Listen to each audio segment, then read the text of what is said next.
Mientras, la banca española ha perdido más de 16.700 millones de valor en bolsa en 2 días. Sin embargo, desde el gobierno siguen defendiendo el milagro económico español. Mientras, la banca española ha perdido más de 16.700 millones de valor en bolsa en 2 días. Sin embargo, desde el gobierno siguen defendiendo el milagro económico español. Bueno, en este caso se ha salvado el coleta, le ha tocado al perro Sánchez, responsable de, claramente, del hundimiento del banco y de todo lo que ha pasado después. Pandemia digital, desinfectando su cinismo.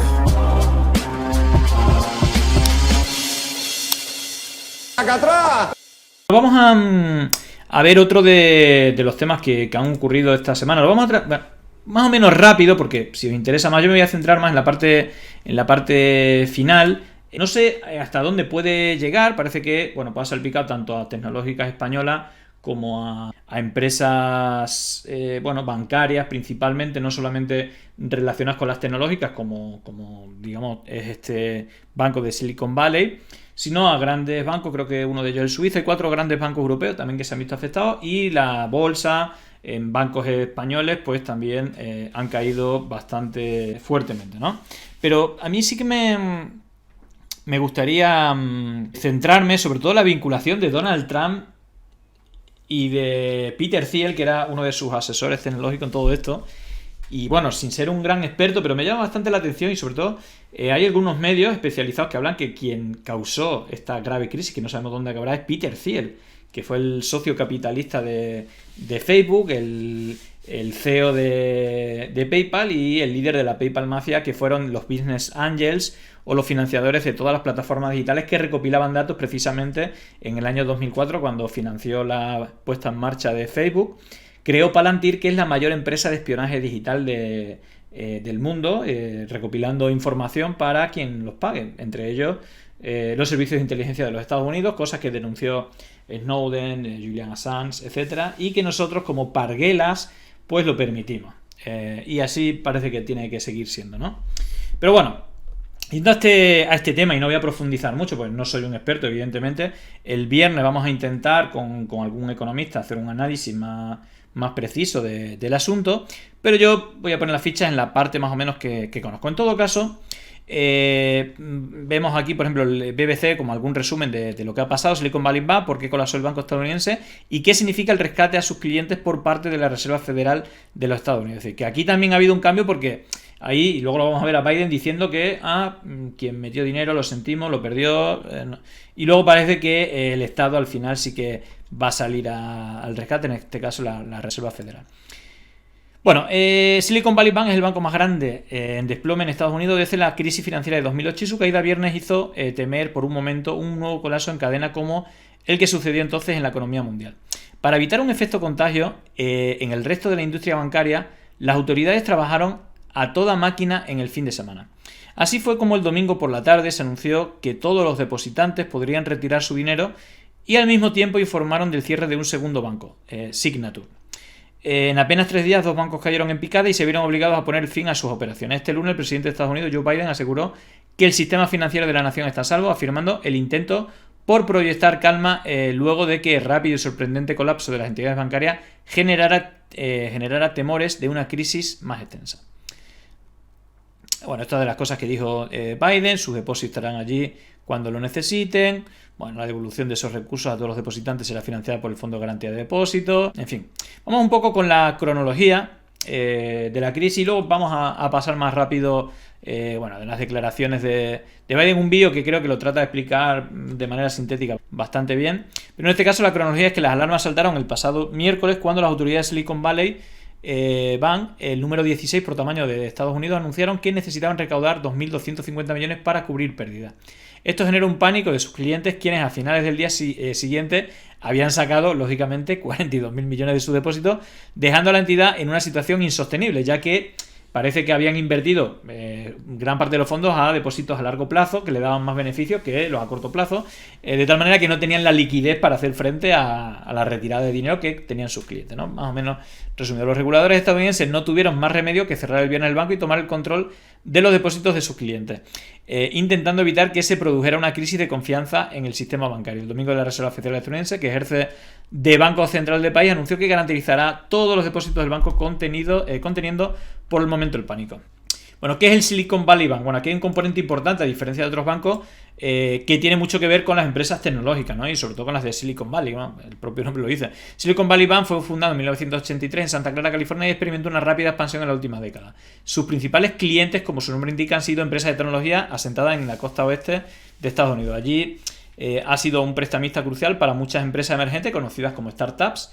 De hecho, SVB era el socio bancario de casi la mitad de las empresas de tecnología y atención médica respaldadas por firmas estadounidenses que cotizaron en los mercados de valores del año pasado. Bueno, vamos a pasar a algunos titulares, ¿vale? Y vamos a ver explicación rápida en inglés y otra también de Yago. Simplemente, bueno, ¿por qué se ha desplomado? Por aquí hablan de dos factores principales: la caída del valor de las acciones de las empresas tecnológicas y la agresiva subida de los tipos de interés. Esos son los... digamos, ha provocado también la falta de liquidez por la inversión de la liquidez de la propia empresa, y tras la pérdida, como habla aquí, bueno, pues la desconfianza ha hecho que se pierda, bueno, que retiren el dinero hasta 42.000 millones, lo que ha quedado, bueno, pues en muy mal lugar, ¿no? Pero vamos a ir a otros titulares. Por ejemplo, que las techs españolas salpicadas por la caída de Silicon Valley han sido una pesadilla. La meca de la tecnología movió en 48 horas la incertidumbre tras la intervención de la entidad, una viga maestra para el funcionamiento diario de miles de startups, así lo vieron compañías de origen español. Bueno, nos vamos a quedar solamente con titulares. Esto ya es de hoy.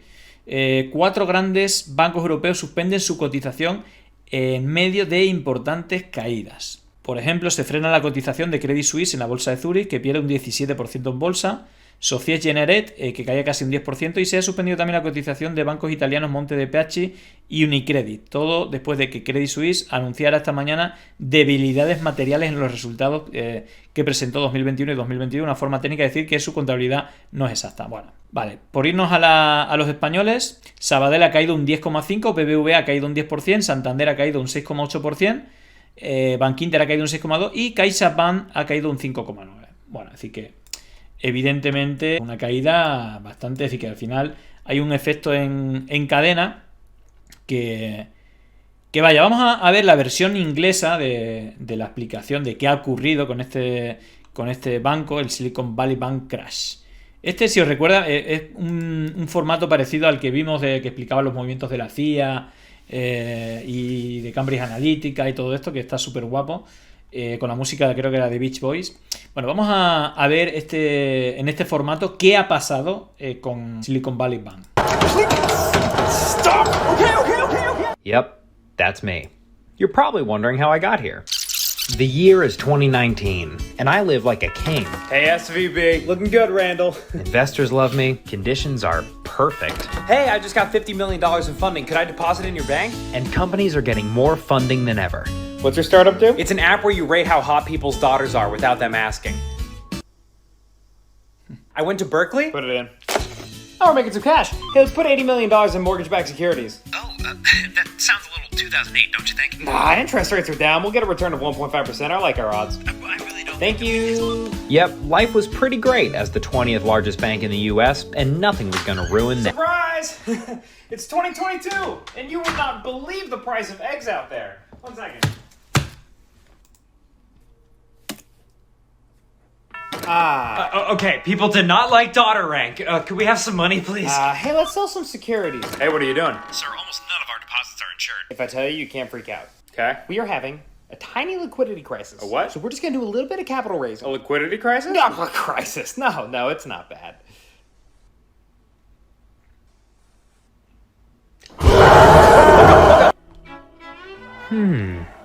My stock is down today.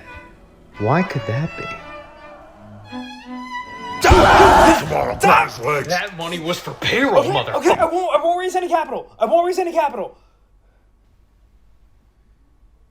Because we're exploring a sale.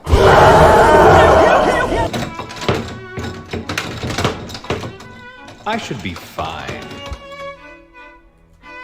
Ugh, come on. Vamos a la explicación española. Silicon Valley Bank fue un banco, también tiene como unos 20, 20 y pico años de historia o algo así, que lo que se dedicó es más un banco nicho, lo que se dice, ¿no? No es un banco que se dedique a intentar abrir sus puertas a todo tipo de clientes, sino que se había centrado en Silicon Valley, ¿no? Tenía dos partes de negocio, digamos, ¿no? O una que se relacionaba con la otra, que era prestar dinero a las startups, de tener una rentabilidad futuro, o igual son una caca de la vaca, o igual son una mierda de aplicaciones, pero que recogen muchos datos y por lo cual es beneficioso para sus accionistas. Lo que hacía era prestar dinero a esa gente, lo cual aquí funciona un poquito como venture capital, o sea, como un fondo de riesgo, lo que hacía o préstamo o entraba también a invertir, ¿no? Pero mayor préstamo. Y la otra vía de negocio era el enganchar ya esos bancos para hacerles sus operarias, ¿no? Como ya les habían financiado, ya eran sus bancos,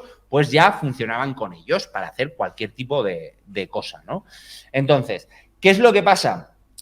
Que el mundillo de las startups no va tan bien. Las criptomonedas, donde invierten muchos de ellos, no van tan bien. Los tipos de interés altos hacen que todo esto falle. La subida de tipo de interés lo que hace es dar una rentabilidad segura, porque la subida de los tipos de interés hace que suban los bonos, o sea, la deuda pública. Cuando los tipos de interés estaban a cero, cuando estábamos, como han comentado antes en el chat, hinchando de pasta de liquidez los mercados y estaban los tipos de interés a cero, una deuda que te da, o un plazo fijo, un bono del tesoro, un algo que te daba un 2, cuando los tipos de interés estaban al cero, era un buen negocio, ¿no? Entonces tú veas, ¿qué pasa cuando suben los tipos de interés? Que la deuda pública sube. ¿Y qué pasa cuando la deuda pública sube? Que es algo seguro y ya te dan un 4. Los bonos que tenían esta gente pagaban un 1,7 de media, he leído, ¿no? Es decir, yo Estados Unidos saco un bono, un papelucho, ¿no? Saco el bono esto te doy un 1,7. Si tú lo guardas durante los 10 próximos años, yo durante 10 años te doy un 1,7 al año. Y luego al final te doy el principal, te doy lo que pagaste, ¿no? Por ello. ¿Qué pasa? Que ahora han venido, ¿no? Este es el de 10. Ahora han salido unos que están dando el 4. Recién salidos del mercado, fresquitos del Tesoro y del Banco de España y del que tú quieras, ¿no? Aquí, fresquitos. Entonces, ¿qué pasa? Que estos de 1,7 no los quiere nadie en el mercado secundario. Porque la gente puede ir al mercado primario, al de emisión de los propios bancos centrales y comprarlo al 4. Pasa que para vender esto y que me lo compren los que tienen opción esto, tengo que hacer un descuento. Entonces, si tú tienes algo valorado a 10 y de repente lo vendes a 90, has incurrido en pérdidas. Y entonces tienes unas pérdidas en tu balance. Entonces, el banco, intentando hacerlo un poquito, que esto he leído, que intentó hacerlo así como un poco cuando ahí, en ese mundillo, todo el mundo se entera y encima yo creo que hasta es ilegal hacer estas cosas de tapadillo, buscó financiación. Dijo, venga, pues voy a hacer una ampliación de capital, no sé qué, tal, pum, pidió pasta, no sé cuándo. Entonces, se enteró todo el mundo ya, se corrió la voz, se supo, ellos lo reconocieron, sí, estamos buscando financiación para tapar unos agujerillos. Los 2.000 millones que hablamos. El pánico. Ya está. Entonces tuvo unas retiradas de 40.000 millones de dólares. O sea, recordad que he dicho que tenían 200.000. O sea, una quinta parte de sus clientes, del gordo de su dinero, les dijeron... Vale, esa sería la explicación más o menos, bueno, mejor contada. Y precisamente, y aquí hay algo que, bueno, que parecía sorprendente, pero va que al final falsa alarma. Precisamente Yago ponía Biden sobre la caída de SVB y Signature. Los inversores accionistas no serán protegidos. Asumieron un riesgo a sabiendas y cuando el riesgo no les compensó, pues los inversores perdieron su dinero. Así es como funciona el capitalismo. Bueno, en realidad no fue tan así, como vamos a ver luego, pero vamos a escuchar a Biden. Third, investors in the banks will not be protected. They knowingly took a risk, and when the risk didn't pay off, investors lose their money. That's how capitalism works. Third. En fin, no se lo cree ni el propio Biden. De hecho, el propio Yago ha estado en el programa de Risto y al final, bueno, parece que va a haber un rescate de la Reserva Federal, etcétera. Y esto decía Yago en las preguntas de Rista. También digo que a mí me da un poco de rabia que no lo hagan cuando están asfixiando a hipotecados, no lo hagan cuando asfixian a pymes, no lo hagan cuando crean desempleo, pero ahora que hay un banco y entonces ahora sí que se lo piensan, ¿no? Parece que tenga que ser siempre el sistema financiero el que se lleve un buen bofetón para que ellos se den cuenta que igual en sus políticas se están pasando. Claro, bueno, también es el capitalismo, también es parte del capitalismo esto, ¿no? La relación con la administración de esta manera, de decir, bueno, cuando... Si el capitalismo es que un sector haga lo que le dé la gana, corra riesgos gigantescos y luego tenga que venir papi Estado a cubrírtelo, pues sí, eso es el capitalismo. No, menuda hostia una pregunta. Estoy rodeado de comunistas. Sí, también digo que a mí me da un poco de rabia. En fin, bueno, esa fue la reacción de Yago, pero... Nada de lo que hemos contado ha pasado, ¿vale? Todo esto que explican los expertos ha pasado. En realidad, la culpa, quien la tiene, y te lo cuentan a Rosa, así que créetelo, la culpa del hundimiento del Silicon Valley Bank, adivinar quién es. Mientras, la banca española ha perdido más de 16.700 millones de valor en bolsa en 2 días. Sin embargo, desde el gobierno siguen defendiendo el milagro económico español. Mientras, la banca española ha perdido más de 16.700 millones de valor en bolsa en 2 días. Sin embargo, desde el gobierno siguen defendiendo el milagro económico español. Bueno, en este caso se ha salvado el coleta, le ha tocado el perro Sánchez, responsable bueno, claramente del hundimiento del banco y de todo lo que ha pasado después. Es más, Oki Diario te sube la apuesta, ya sabéis que son como hermanos Oki Diario, más desde que la DIRCOM es la que fue la redactora jefe de Oki Diario y DIRCOM de Ayuso, y redoblaba la apuesta y claramente, además no son los únicos que lo dicen, culpan a la caída de Silicon Valley Bank a su obsesión por la ideología woke. Hacían política, no finanza. Pie en pared. Aquí hay que poner un pie en pared o de Marcos de Quinto, o de Girauta, o de Esperanza Aguirre, Vidal Cuadra, o de Tony Cantó mismo. Pero aquí hay que poner un pie en pared para acabar con la ideología woke que va a arruinar la economía del mundo entero. Pero bueno, ¿por qué no? En fin, vamos... Esta sería la explicación para mayorías. Es decir, evidentemente, medios a lo mejor como el que vamos a ver ahora, que es especializado, que es un medio bien de derecha, El Economista, pues saben menos, evidentemente, que Ana Rosa y Oki Diario. Pero fijaros, porque al final, precisamente los que luchan contra la cultura woke en Estados Unidos, hay ciertos expertos que los apuntan como responsables de la caída. Fijaros aquí, El Economista, que no es precisamente socialcomunista, dice: ¿quién tiene la culpa del colapso de Silicon Valley Bank? Trump, fallos en la vigilancia y la calamitosa gestión de riesgo, ¿vale?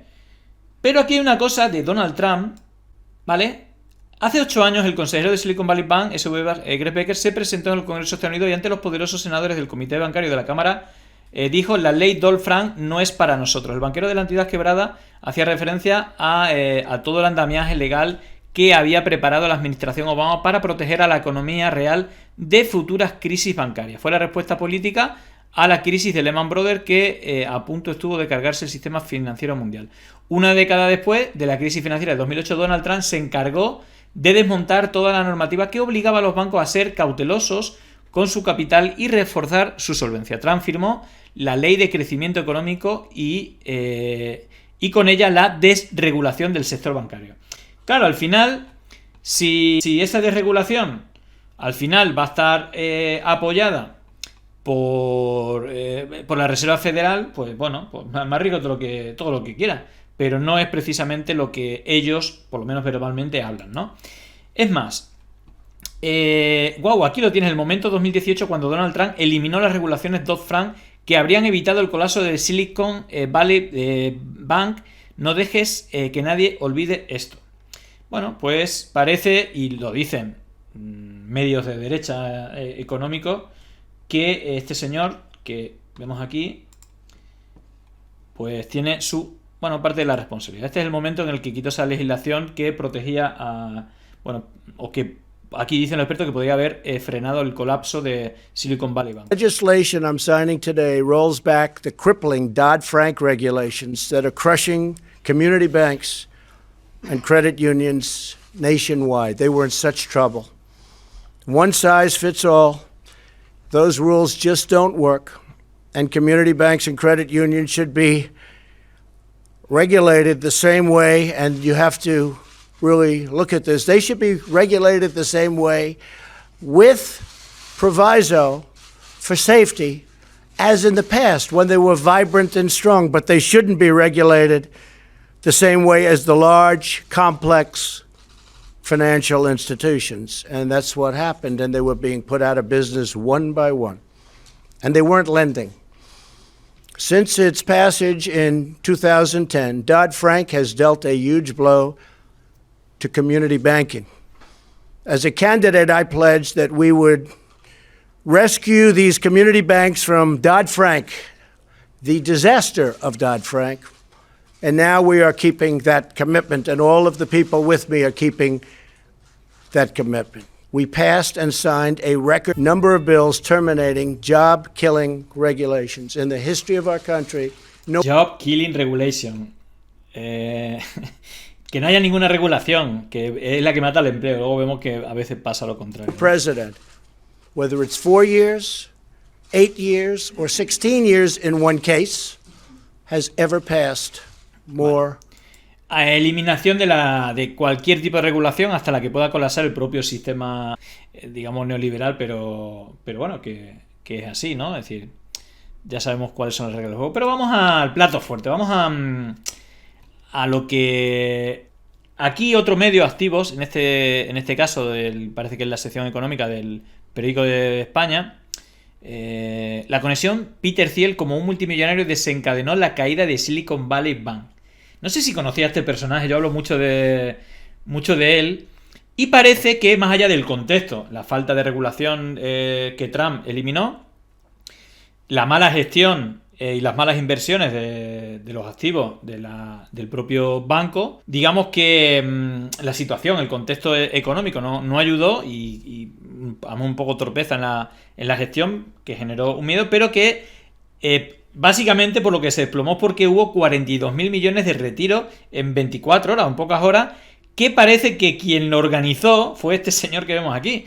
Y de este señor no podemos esperar nada bueno. Es el creador de Palantir, la mayor empresa de espionaje del mundo, asesor de Donald Trump, y en su empresa Palantir, o digamos que su empresa, tiene que ver mucho con Cambridge Analytica, de Steve Bannon y de Robert Mercer.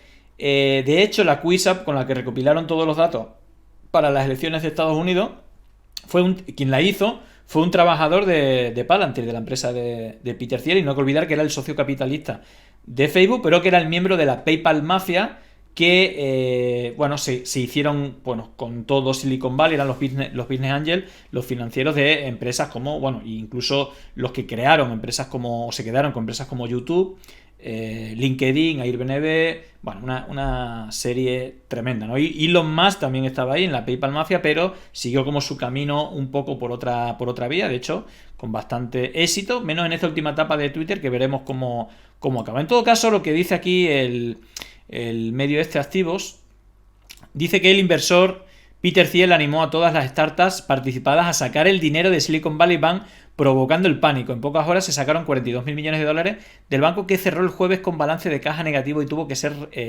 intervenido. Peter Thiel, multimillonario fundador de PayPal e influyente inversor de capital riesgo estadounidense, pidió el jueves pasado a todos sus participantes que retiraran el dinero de Silicon Valley. El banco colapsó, provocó un terremoto financiero internacional.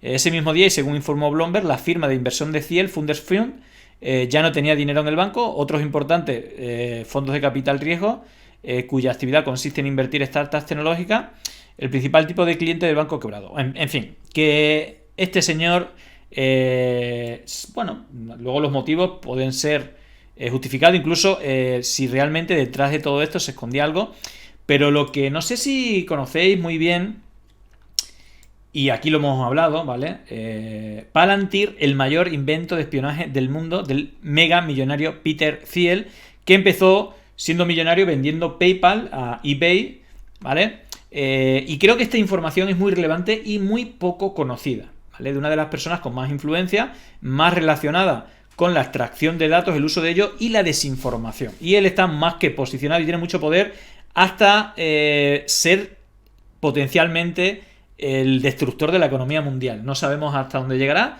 pero el señor Peter Thiel, este artículo del Confidencial, pues, y precisamente está escrito por una auténtica experta, Marta Peirano, que sabe mucho de qué se cuece detrás de este tipo de empresas y la información a quién le llega y cómo se usa, etcétera, y que nos avisa en libros y en artículos del peligro de todo esto. Vamos a leer el artículo entero porque no tiene ningún desperdicio, ¿vale? Aquí, bueno, en la foto, Peter Thiel, cofundador de PayPal, inversor de Facebook y fundador de Palantir.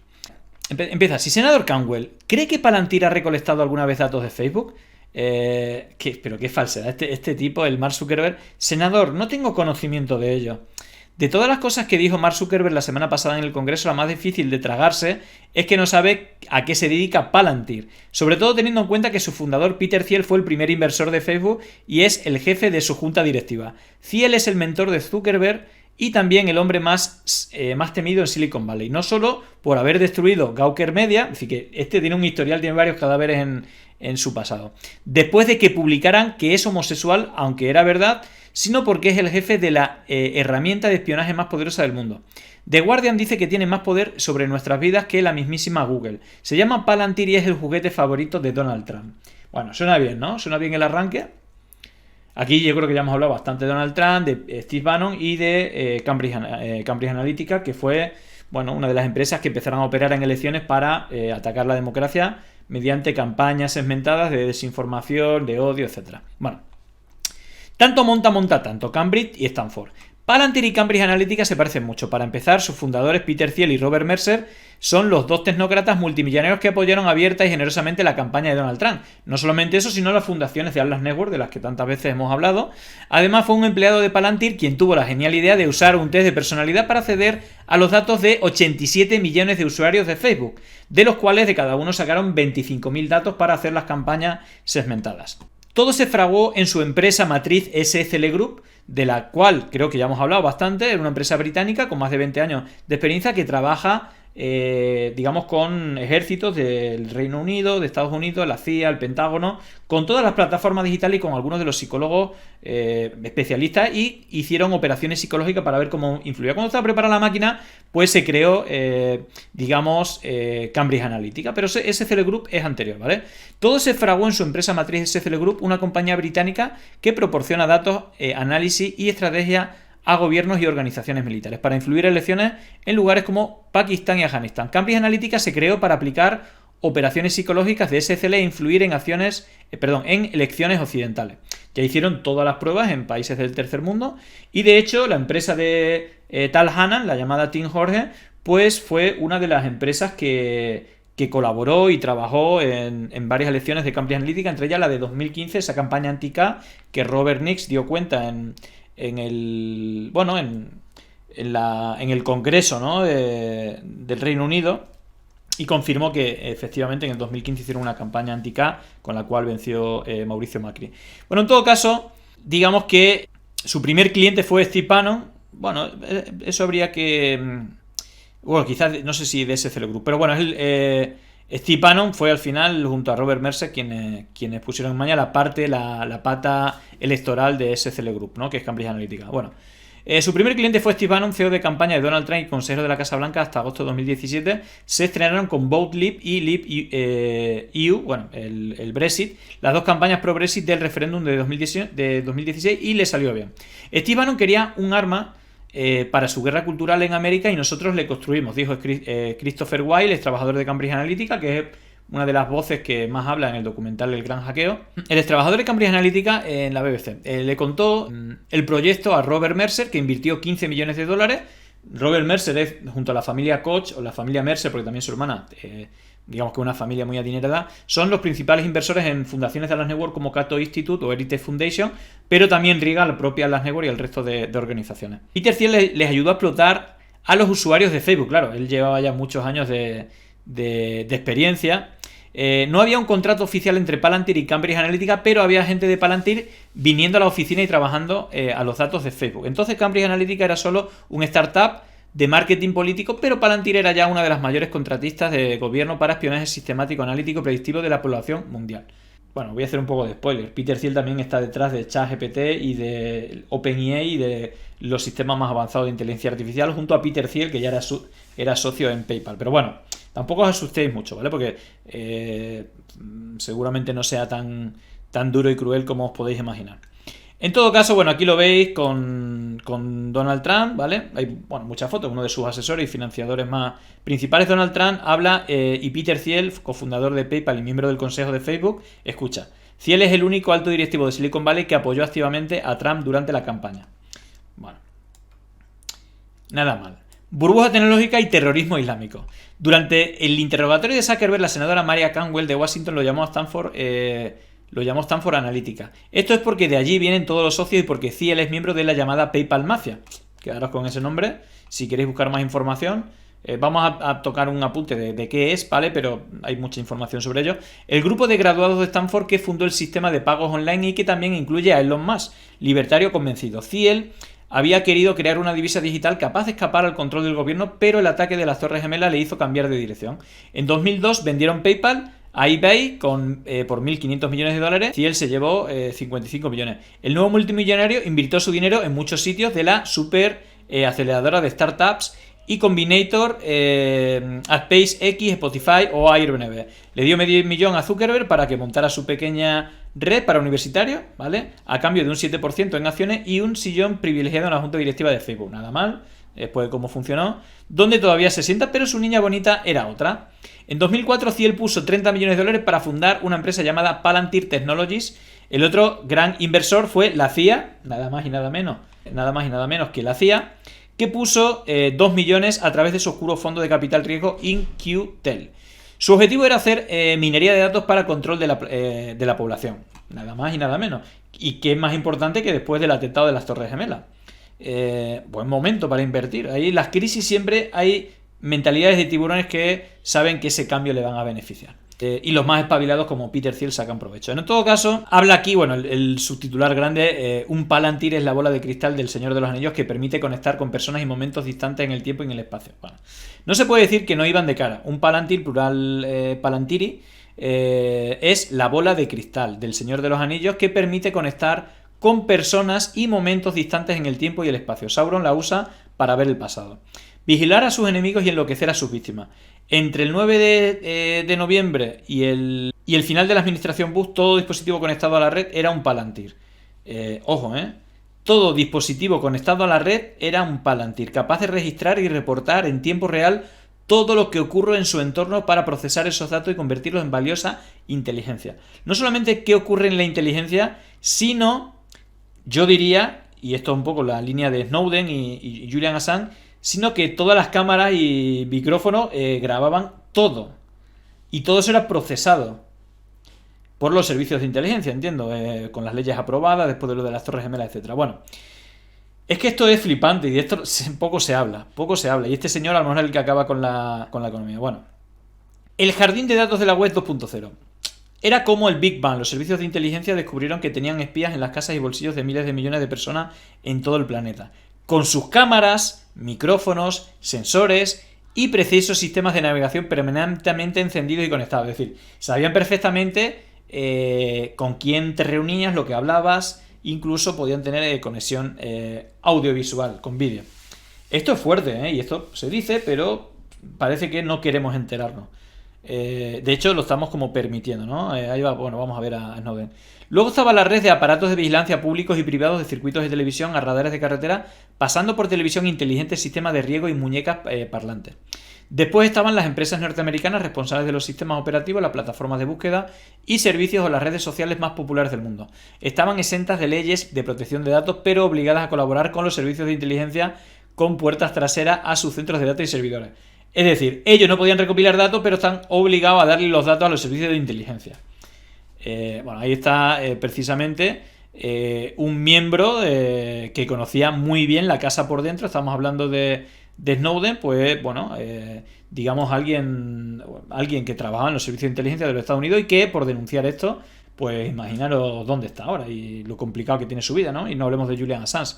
Fijaros, porque de este programa ya hemos abierto el programa Prisma, el programa PRINCE, denunciado por Snowden en 2013, pero operativo desde 2017, permitió a la NSA enchufar sus ojos y oídos en los data centers de Google, Microsoft, Facebook, Yahoo, Skype y Apple. Es decir, toda la información, no de lo que escribía, sino de los dispositivos a los que estaban conectados y descargado ese software, activaban el micrófono y el vídeo para captar toda la información de todos los usuarios de esas plataformas. Vuelvo a repetir, se dice pronto y nos hacemos los longis, pero esto es bastante... No, esto es anterior a Twitch. Twitch todavía no existaba, pero bueno, no lo sé.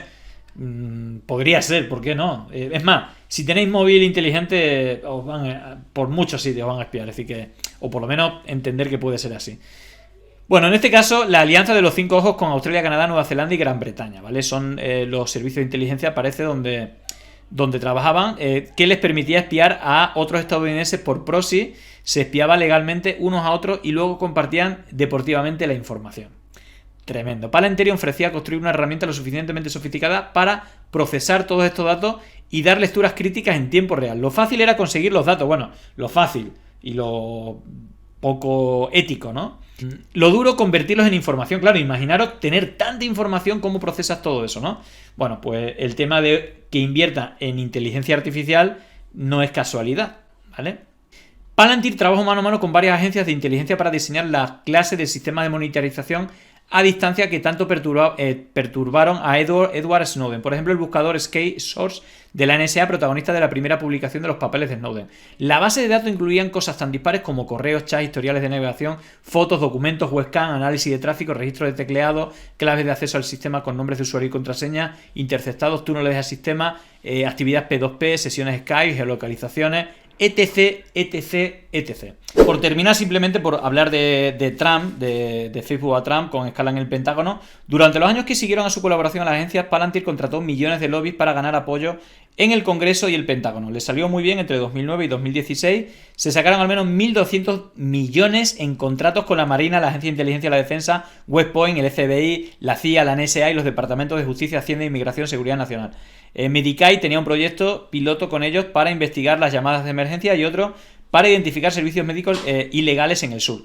Todo fue más fácil a partir de noviembre de 2016, cuando Donald Trump ganó las elecciones con el apoyo público, técnico y financiero de Robert Mercer y Peter Thiel.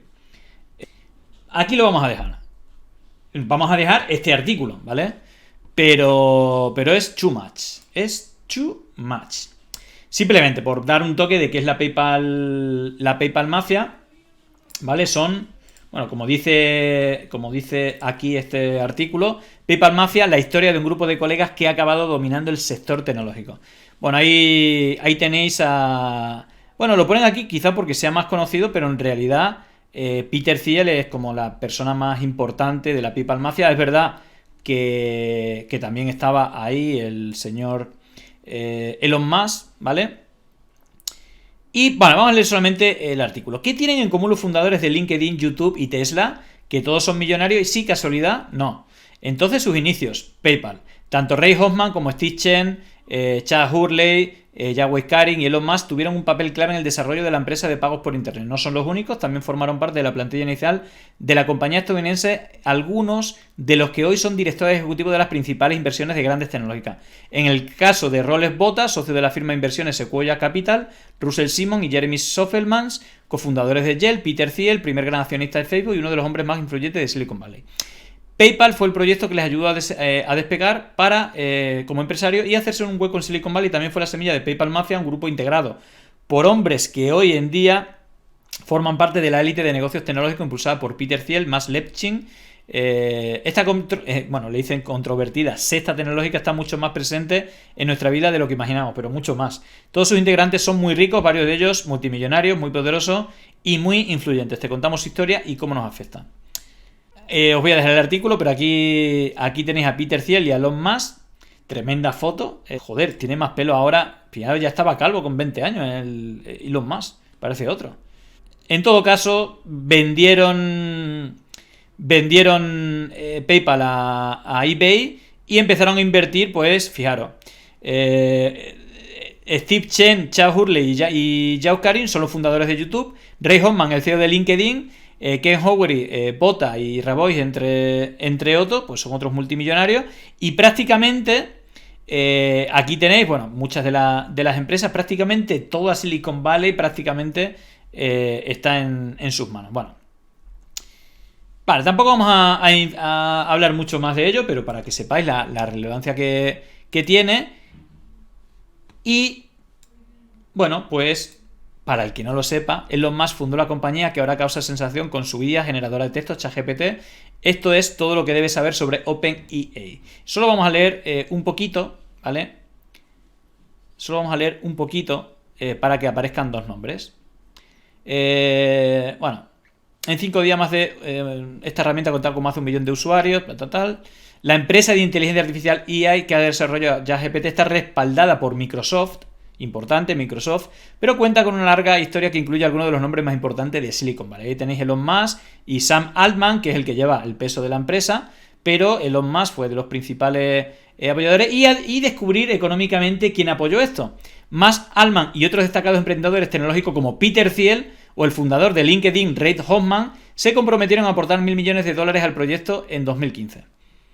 El objetivo de este colectivo empresario era fundar una organización sin ánimo de lucro centrada en el desarrollo de la inteligencia artificial de la forma que más beneficia a la humanidad en su conjunto, según una publicación de la web OpenAI del 11 de diciembre de 2015.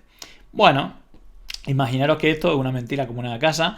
En aquel momento Musk dice que la IA era la mayor amenaza existencial para la humanidad. El propio que lo creó lo dijo. Y por cerrar el tema y crear un poco de reflexión, la última noticia es que Microsoft ha despedido a su equipo de ética de la inteligencia artificial, por lo tanto es una mala señal. Bueno, ya veis la dimensión que está teniendo todo lo de OpenAI y la inteligencia artificial, y parece que ya han largado a los que tienen que ver la cuestión de la ética, ¿vale? Como indican Platformer, Microsoft ha decidido despedir al equipo de ética y sociedad de su división de inteligencia artificial. Esta medida forma parte del reciente anuncio de despidos masivos que afectarán a 10.000 empleados en toda la compañía. Pero en este caso el significado es especial. Así que nada, yo, si os parece, termino aquí. Porque el tema es bastante denso. Llegó el momento de no estar callado, de desmontar inventos que vienen envenenados. Es contrainfo, que no es lo mismo. Pandemia digital, desinfectando su cinismo. Gracias por la suscripción, muchísimas gracias.